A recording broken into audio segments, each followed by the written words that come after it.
الحمد للہ وکفا والسلام علی عباده الذین اصطفى اما بعد اعوذ باللہ من الشیطان الرجیم بسم اللہ الرحمن الرحیم۔ جی الحمدللہ ثم الحمدللہ۔ ہمارے اور آپ کے آج کا جو بیان ہے واقعہ متعلقہ کربلا کی تمہید کے بارے میں ہماری بیان ہوگی۔ حضرت امیر معاویہ رضی اللہ تعالیٰ عنہ مبارک کی زندگی میں ان کا بیٹا یزید ولی عہد مقرر ہو چکا تھا۔ چنانچہ امیر معاویہ رضی اللہ تعالیٰ عنہ مبارک کی وفات کے بعد یزید نے اپنی خلافت کا اعلان کر دیا۔ یہ واقعہ ماہ رجب 60 ہجری دمشق میں ہوا۔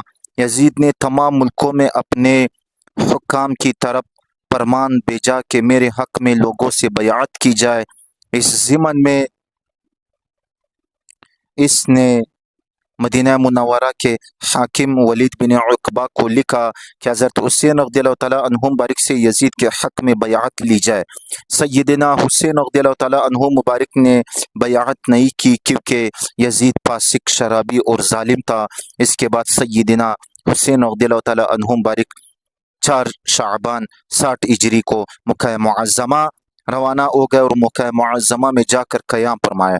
اہل کوفہ کی طرف سے حضرت علی کرم اللہ وجہہ مبارک اہل کوفہ کی طرف سے دعوت حضرت علی کرم اللہ وجہہ مبارک نے چونکہ کوفہ کو اپنا دارالخلافہ بنایا ہوا تھا، اس لیے وہاں اہل بیت کے طرفداروں کی تعداد زیادہ تھی۔ انہوں نے حضرت حسین رضی اللہ تعالیٰ عنہ مبارک کو تقریباً 150 خطوط لکھے کہ آپ کوفہ تشریف لے آئیں، ہماری جان اور مال آپ کی مدد کے لیے حاضر ہے۔ امام ممدوح نے اپنے چچیرے بھائی مسلم بن عقیل کو اہل کوفہ سے بیعت لینے کے لیے بھیج دیا۔ مسلم بن عقیل کا کوفہ میں قیام اور بیعت لینا۔ جب مسلم بن عقیل کوفہ میں پہنچے تو مختار بن عبید کے مکان پر ٹھہرے۔ حضرت امام حسین رضی اللہ تعالیٰ عنہ مبارک کے لیے 12,000 سے بھی زیادہ آدمیوں نے اس کے ہاتھ پر بیعت کی۔ جب نعمان بن بشیر صحابی جو حاکم کوفہ تھے انہیں اس کا علم ہوا تھا تو انہوں نے لوگوں کو ڈانٹا، فقط ڈانٹنے پر ہی اکتفا کی، اس سے زیادہ کسی کو کچھ نہ کہا۔ مسلم بن یزید حضرمی اور عمارہ بن ولید بن عقبہ نے یزید کو اس واقعہ کی اطلاع دی۔ اس پر یزید نے نعمان بن بشیر رضی اللہ تعالیٰ عنہ مبارک صحابی کو معزول کر دیا اور ان کی جگہ عبید اللہ بن زیاد کو بصرہ کا حاکم معین کر دیا۔ عبید اللہ بن زیاد کا حاکم کوفہ ہو کر آنا۔ عبید اللہ بن زیاد بصرہ سے کوفہ آیا اور اہل حجاز کے لباس میں کوفہ میں داخل ہوا تو تاکہ لوگ دھوکہ سے یہ سمجھے کہ حضرت حسین رضی اللہ تعالیٰ عنہ مبارک تشریف لے آئے ہیں۔ لوگوں نے امام میں موصوف کا خیال کر کے اس کا استقبال کیا۔ اس کے آگے آگے یہ کہتے ہوئے جا رہے تھے، اے رسول اللہ کے بیٹے تمہیں مرحبا ہو۔ عبید اللہ بن زیاد نے کوئی جواب نہیں دیا، یہاں تک کہ سرکاری مکان میں داخل ہو گیا۔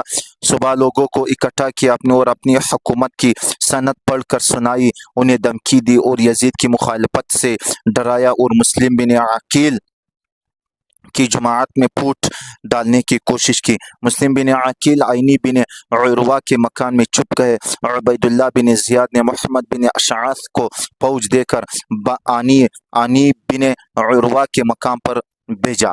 عینی بن عروہ اور اہل کوفہ کے تمام سرداروں کو گرفتار کرا لیا۔ مسلم بن عقیل کو جب یہ اطلاع پہنچی تو انہوں نے بھی اپنے خیر خواہوں کو جمع کیا۔ ان کے ساتھ 40,000 آدمی جمع ہو گئے۔ انہوں نے عبید اللہ بن زیاد کے محل کا محاصرہ کر دیا۔ عبید اللہ بن زیاد نے ان قیدی سرداروں سے کہا کہ تم اپنے آدمیوں کو سمجھا دو کہ وہ مسلم بن عقیل کی رفاقت سے باز آ جائے۔ ان لوگوں کے سمجھانے سے 40,000 میں سے فقط 500 آدمی مسلم بن عقیل کے پاس رہے، باقی سب بھاگ گئے، حتیٰ کہ مسلم بن عقیل تنہا رہ گئے۔ اب وہ متحیر ہوئے کہ کیا کریں۔ ایک عورت کے گھر میں آئے، اس سے پینے کا پانی مانگا، اس نے پلایا اور اپنے گھر میں انہیں ٹھہرا لیا۔ اس نے اس بڑھیا کا بیٹا محمد بن اشعث کا دوست تھا، اس نے جا کر اشعث سے کہہ دیا۔ اس نے عبید اللہ بن زیاد کو اطلاع دی، کہہ دے دی